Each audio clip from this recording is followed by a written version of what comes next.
अध्यक्ष महोदय, इस 10 घंटे चलने वाली इस चर्चा के उपरांत मुझे उत्तर देने के लिए अवसर देने के लिए धन्यवाद।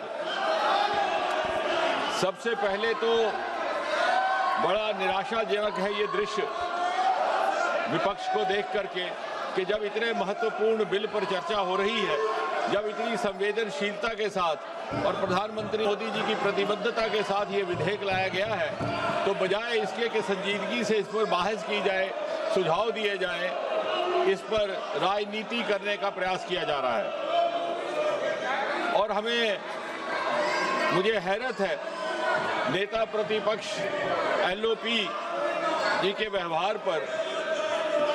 उन्होंने जिन अपशब्दों का इस्तेमाल किया वो अनपार्लियामेंट्री तो है ही है, बल्कि इतना अनपार्लियामेंट्री एक्सप्रेशन है वो, मैं अपने बुक से नहीं बोलूँगा, कि यदि कोई व्यक्ति या माननीय सदस्य अपने आप को भी इडियट समझे तो वो नहीं कह सकता, सदन के बाहर जाकर के कह सकता, उसमें नहीं कह सकता। मुझे हैरत है कि नेता प्रतिपक्ष जिनका एक रुतबा रहता है, उनको ये बेसिक पार्लियामेंट्री नॉर्म्स की जानकारी नहीं। और इसलिए जब वो कहते हैं कि मैं किसी व्यक्ति विशेष के बारे में ये शब्द इस्तेमाल नहीं कर रहा, तो कई बार ये शंका होती है कि क्या वो छात्रों पर अगर ये बच्चे जो हमारा भविष्य भी है, हिंदुस्तान का मुस्तकबिल भी और विकसित भारत के उज्जवल नागरिक भी, यानी उनको अगर इडियट कहा जाए तो इससे और ज्यादा दुर्भाग्यपूर्ण कुछ नहीं।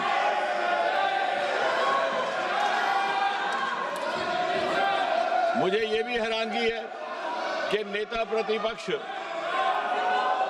को सार्वजनिक जीवन और प्रशासनिक प्रणाली की जो बुनियादी बिंदु हैं उनकी जानकारी का भी अभाव है।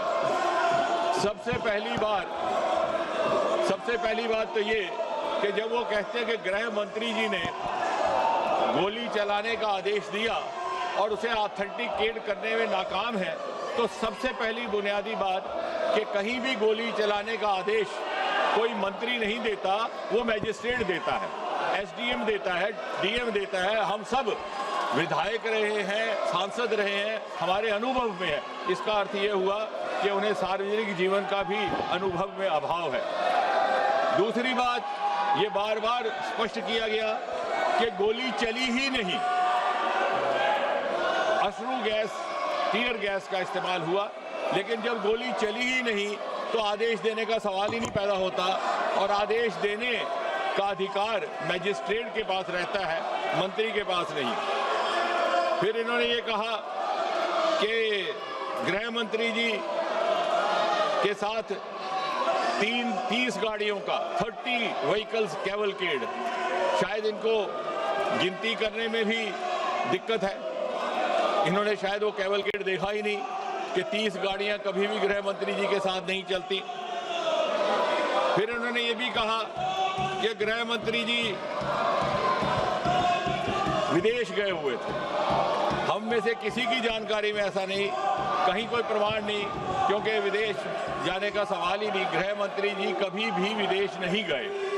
तो यानी तथ्यों के बिना, सत्य के बिना गैर जिम्मेवारी से इस सदन में बात कह देना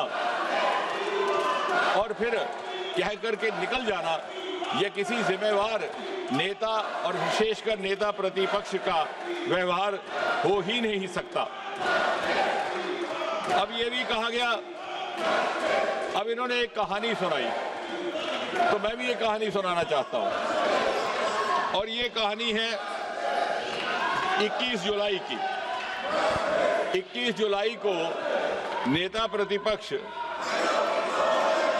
नामालूम क्या सोच करके और किस उम्मीद से जाकर के बैठ गए 7 LKM प्रधानमंत्री आवास के फाटक के बाहर। अब नामालूम क्या था मन में।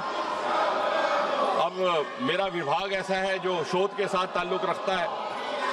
जब इस पर थोड़ा सा मंथन किया तो ये संभावना लगी कि शायद बहुत जमाने से इनको ये हसरत सता रही थी कि देश इनको प्रधानमंत्री चुने और 7 LKM में बिठाए। अब इनकी जब वो हसरत पूरी ना हुई तो निराशा और फ्रस्ट्रेशन से हताश होकर के वो प्रधानमंत्री आवास 7 LKM के दरवाजे पर जा बैठे। और फिर जब इनको बड़ी विनम्रता से समझाने का प्रयास किया गया कि ये आपको शोभा नहीं देता, तो इन्होंने कहा कि मुझे उठा लिया जाए।